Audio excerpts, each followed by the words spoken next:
welcome to Next Gen Finance, an SEB podcast about sustainable finance. My name is Lina Apsheva, I am your host, and today we will deep dive into sustainability in asset management. I will be joined in the studio by Anette Andersson, Senior Sustainability Investment Specialist at SEB Asset Management, who will tell us more about the work of this part of SEB Group. We will discuss things like what is the difference between sustainable finance and sustainable investments, what is active ownership, and how asset managers decide which companies to exclude from their portfolios, and more. Hi, Annette. Thank you so much for taking time to be here. Hi, and thank you for inviting me. Well, this episode will be a little bit like an introduction to SEB Asset Management. But that being said, we actually have had some of your colleagues and past colleagues on the podcast before. About almost 3 years ago, we made some episodes about investments and gender equality. So for our listeners who are extra interested in asset management, I would definitely recommend going back and listening to those episodes after you have listened to this one, of course. But that being said, I feel like there has been a lot of developments in your sustainability work in the past years, and there will definitely be a lot to talk about, and I'm really interested to hear what you have to say. And one of such developments has actually been that you guys have changed name from SEB Investment Management to SEB Asset Management. So SEB AM for short. So for our listeners, again, if you have listened in the past, don't be confused. It is still the same organization. With that being said, Annette, could you maybe tell us a little bit more about what is SEB Asset Management? Yes, of course. Well, as you said, we used to be called investment management, but the business is still the same. We are part of the SEB Group and the part that actually cares for our client savings. And that is in funds, but also in so-called mandates, where we work with large pension funds, for instance, and manage their assets. Currently, we're around about 300 staff, and we're situated in 3 offices, Stockholm, Helsinki and Copenhagen, where we work with our clients in the Nordic markets. I would say mainly that is our home market. And Annette, a lot of our listeners are coming from the finance industry, but let's say if maybe someone isn't. I think we should address what is the difference really between financing and investments, because, this podcast is about sustainable finance, which I would say is like an umbrella term that covers also investments. But if you had to explain the difference between the two terms, what would you say? From my perspective, I would say that financing is actually where you work together with clients and on the lending side, whereas on the investment side, we actually, if we talk about equities, we actually buy a part of the company. So we are more of an outsider, I would say, whereas the bank works together on the lending side a lot more with the corporates and private individuals. It could be a mortgage, which is a lending product, whereas we do not provide that. We do only have savings products for our clients. So basically you have funds that people can then save money through investing in. Yes. Mm-hmm. And it is the client's money. It's not our money. So how long have you been working at SEB AM, by the way? Well, since we changed the name, not that long. But in the organization, actually, for more than 30 years. Oh, wow. So it's my home turf. I actually started a long time ago in the financial industry. And I just felt that I came home when I joined. So been in different positions, but always on the investment side and savings. And now you work specifically with sustainability investments. And I can imagine that over 30 years in this industry and in the organization, you have probably seen a lot of developments in this area. So I'm wondering if you could share a little bit with us about that, and also why is sustainability important to your work at SEB Asset Management? I would say we started some 20 years ago or 20 plus years ago, where sustainable investments was more of a ethical issue, we excluded the 5 sin sectors, but we didn't do too much otherwise, and that has completely changed to what we today call sustainable investments, because sustainability is all about having a future plan on how to apply the strategy for the company. How are you going to succeed in the next 5 years or 10 years? So sustainability has come from only the exclusion part to actually how do we work with the companies to help them take the next step on the sustainability ladder, I would say. Sustainability is a journey, and we know already now that companies are suffering from climate change, for instance. There is flooding, there's wildfires and everything, and these are issues that the companies need to address. How can they mitigate these issues, but also how can they work with solutions from the situation that we actually are in today. So yes, we do exclude companies which we feel are not working in sectors that we think we need in the future. We also exclude companies that breach international norms and conventions, because obviously we think that they're not very good companies. But we also look for companies who are working on the solution side. How can they address these issues to be better? And that's the really important part, where we integrate sustainability into investment process. So we exclude on one hand, but we also try and find the companies on the other hand. And we've decided to not have I would say, a best-in-class approach, because we need that every company needs to change, and we want to be there and help them, and we can actually push them further and help them develop tools and products and services on what the world we think needs to solve these issues. And definitely a number of different approaches within different asset managers. And one such difference, I guess, is this concept of active ownership, which you came into a little bit there. Could you tell us a little bit more about what that means? It means that we engage a lot with the companies that we invest in. It could be just that we sit down with the management team and see what is your strategy on going forward on these issues. We vote on AGMs, or annual general meetings, which is where we actually have a voice with the companies. There's always the discussion between you should divest bad companies or not. And we feel that, yes, we need to divest or exclude certain companies, but as long as we stay as an owner, we actually do have a voice. We can vote on the annual general meetings, whereas if we divest completely, we can only have an opinion. We also see on nomination committees in Sweden, which is a really important part, where we actually get to judge, decide, and nominate board members to make sure that the boards of these companies have the right composition when it comes to competence, gender balance, and everything else. And this is obviously, the board has an important thing to support the company to make them better and better prepared for the challenges that is coming. So that's really important, and I think that's something that we sometimes forget to talk about. The boards are really important for the companies, to push them and challenge them and make sure also that the management of a company have the right composition. Just listening to what you're saying, I can imagine that it can be oftentimes quite a difficult balance to maintain. So where do we maybe push a little bit more? Where do we take a step back? Could you maybe give us a little bit more insight into the internal processes that kind of guide that decision making? We don't want to break up a board that is functioning. So we get the possibility, we evaluate all the board members annually, and we get the possibility to exchange a board member when someone wants to not stand for re-election, or if we want to expand the board. Because we get criticized that the gender balance issue is too slow. But we won't, as I said, go in and break up a functioning board. It's in these situations.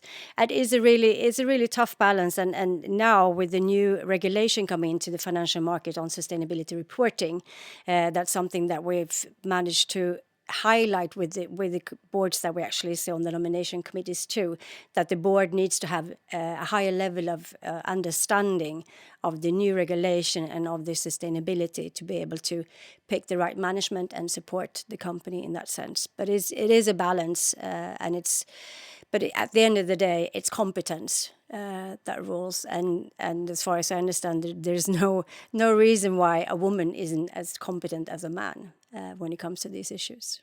I'm glad you mentioned regulations, because I was actually going to ask you, how does it look in terms of the external pressure on asset managers? Is there a lot of, I used to work a lot with large corporate companies within sustainable banking until I recently changed roles. But so I'm aware of a lot of the regulations that are impacting those stakeholders within the economy, right? But when it comes to asset managers, what does it look like in terms of the give and take, you can say, between the governing forces, like the different regulations coming in, and your work? I would say, to be quite honest with you, it's painful. There's a lot of reporting, and corporates have the CSRD regulation that's kicked in, where you have to report a lot of sustainability. We have something called the SFDR. I'm not going to go into all the acronyms. They're not important. Where we have to report a lot of what the companies themselves report on sustainability. However, the different regulations came in at different times. So we were hit by our regulation before the companies were. So we have been struggling because we've had to report things that isn't there. But I think it's going to be painful for at least 5 years, and then we're going to see a progress in quality and everything. However, I work a lot with private equity companies, and they say, well, this is a regulation for listed companies, so we're not going to get hit by it. But they are, because if you're a private equity company and you have a client, which is a large corporate that is actually impacted by the CSRD, you will have to report to that company already now. So I would say, if you are involved in that, start looking at the processes, because you're going to get impacted. Everyone is going to get impacted by the end of the day. I think that the CSRD regulation is really good. I mean, right now, or before, there were some 4,000 companies, I think, within the EU that was actually reporting sustainability KPIs or issues. Now, when the regulation is fully implemented, we're talking about 50,000. So we're going to get a lot more relevant information than we've had before. And also, as I said, larger corporations have already started reporting, whereas smaller companies haven't. And they need to get the processes in place. Very interesting. I'm glad you mentioned this kind of painful 5-year period. It will definitely be interesting to follow the development in this area, also considering that there are, discussions in the EU Commission about kind of putting different regulations together and simplifying the processes and things like that. But yes, if we go back to the asset management question and the question of active ownership, you mentioned a little bit of how you're working with guiding companies and pushing them in the right direction. But then, as you did also mention, sometimes you have to exclude companies when you feel like your idea of progress maybe doesn't align with that company. So could you tell us a little bit more about that process, and how do you decide which companies to exclude? I would say it's actually based on what our values are. What we think is, I shouldn't say a bad company, because companies aren't bad, but they're not aligned with our values. So that's where it actually starts. And we have our board decides on our sustainability policy. And obviously, since it's our clients' money that we're actually entrusted with, we also have to take into account what do our clients feel is sustainable or not sustainable. And that's a iteration that is ongoing. We actually do send out a survey to our retail clients annually. We've been doing that for the past 8 years. Just a simple question on if you look at the Sustainable Development Goals, you can choose 3 of them and decide which 3 are most important to you. There's no right or wrong. It's just a personal preference to make sure that we're actually driving the issues that our clients feel are important. So for the last 8 years, number 1 has been climate change, because that is affecting a lot of people. And the second one has been and is access to clean water and sanitation, because obviously that is really important as well. The third one has been different. Sometimes it's been good education, sometimes it's been biodiversity or life on land. So that's been slightly different topics, and I think it slightly depends on what's actually in the news right at the point where we send out the survey.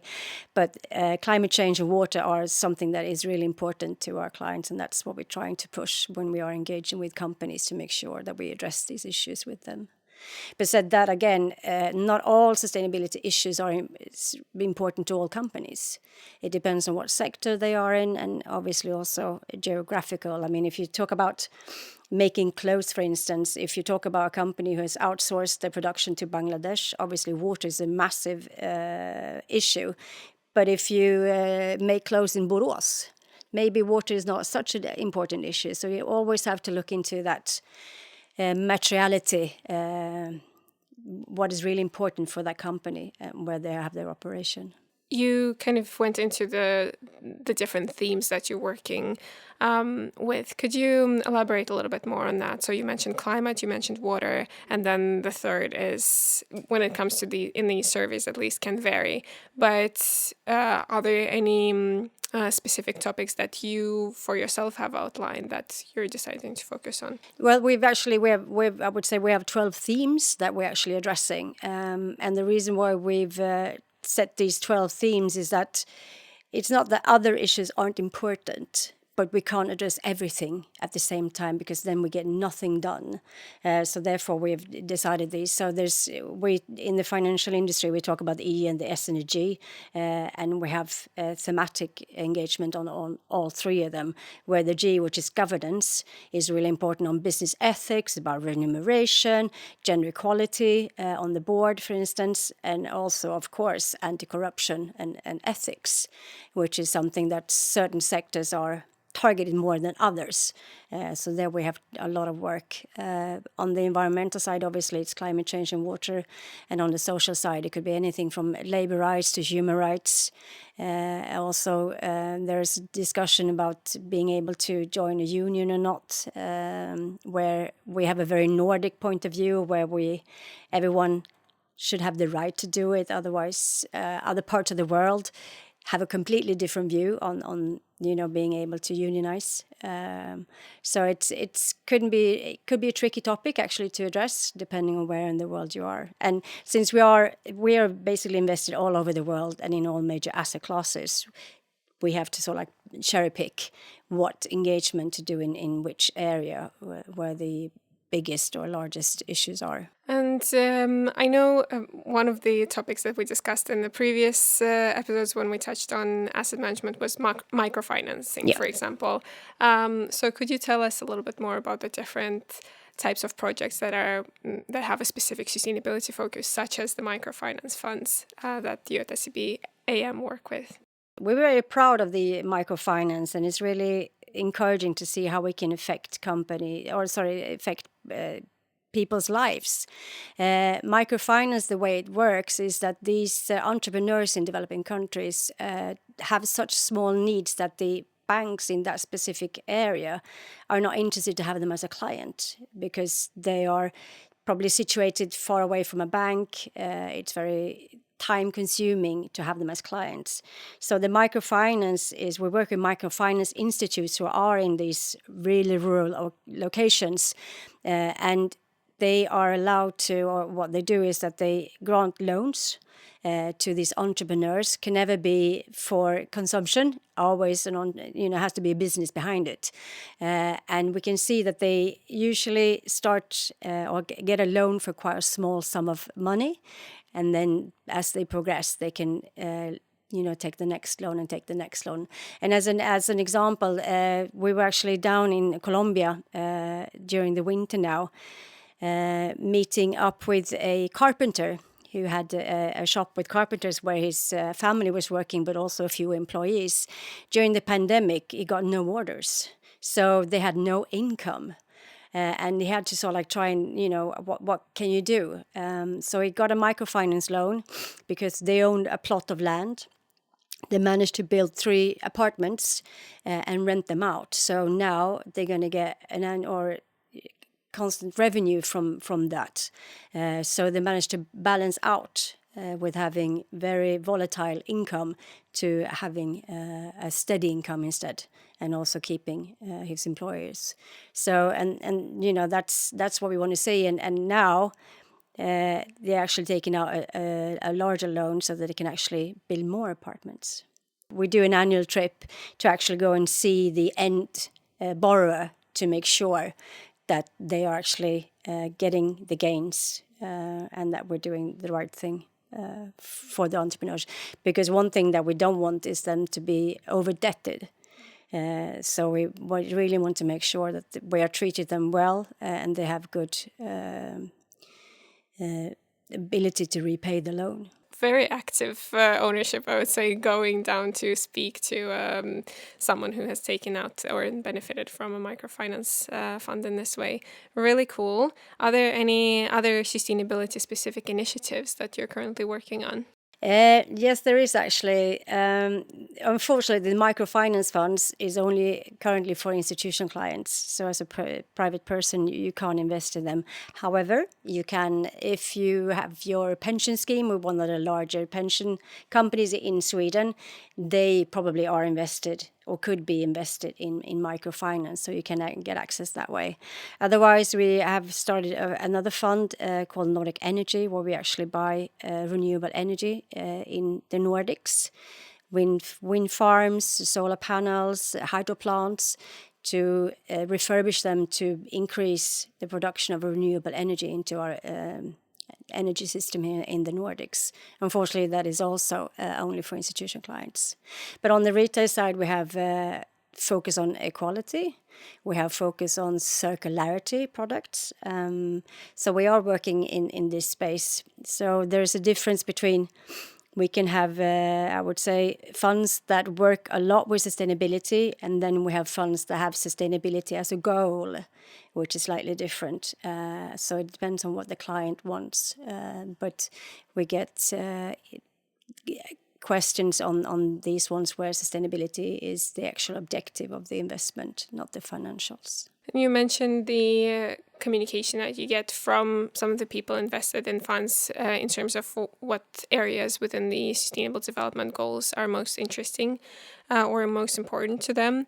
I'm wondering, what kind of communication do you have going the other way, or how do you report, rather? We report annually. We put together a sustainability review where we try to highlight everything that we do about the active ownership, about also, obviously, climate is really important for us. And we did join something called the Net Zero Asset Manager Initiative, where our goal is that we're going to be climate neutral or net zero by 2040. So we're working a lot with the companies that we invest in for them to reduce their emissions. And that's something that we report on annually. Apart from that, we also report on the actual funds itself's carbon footprint, because a lot of clients want to measure that and want to see the progress. And we're happy to say that when we started measuring, our baseline was 2019, and now we actually reduced our emissions by some 65%, I think, which is really good progress. Thank you so much, Anette. Very interesting insight into SEB AM, and I'm sure that there will be a lot more to talk about in the future. But is there anything else that's maybe off the top of your head that you'd like to mention that I didn't ask about? Well, maybe that sustainability, I mean, when I started with sustainable investments, we were basically tree huggers and it had nothing to do with value creation. Today, sustainability is value creating. It's all about mitigation and finding the opportunities. So I think that if you want to capture value creation, I think you need to go sustainable. And I think that is a great advice. And actually, usually before I let our guests go, I ask them if they have any advice to our listeners who maybe work in finance, but not specifically with sustainability, and want to integrate sustainability into their work. Is there anything that you'd like to say to them? Yeah, I think that you need to look at companies or investments. So it doesn't depend, or it doesn't matter if it's on the lending side or the investment side. What is the material issues for this company and how are they addressing them? Yeah, materiality is extremely important. All right. Thank you so much, Annette, again for taking time to be here on the podcast. And as always, thank you to our listeners for tuning in. Don't forget to subscribe or add the podcast to your favorites, depending on which app or platform you're listening to us on. And that way you will be notified when new episodes are published. But until then, thank you again and take care and goodbye.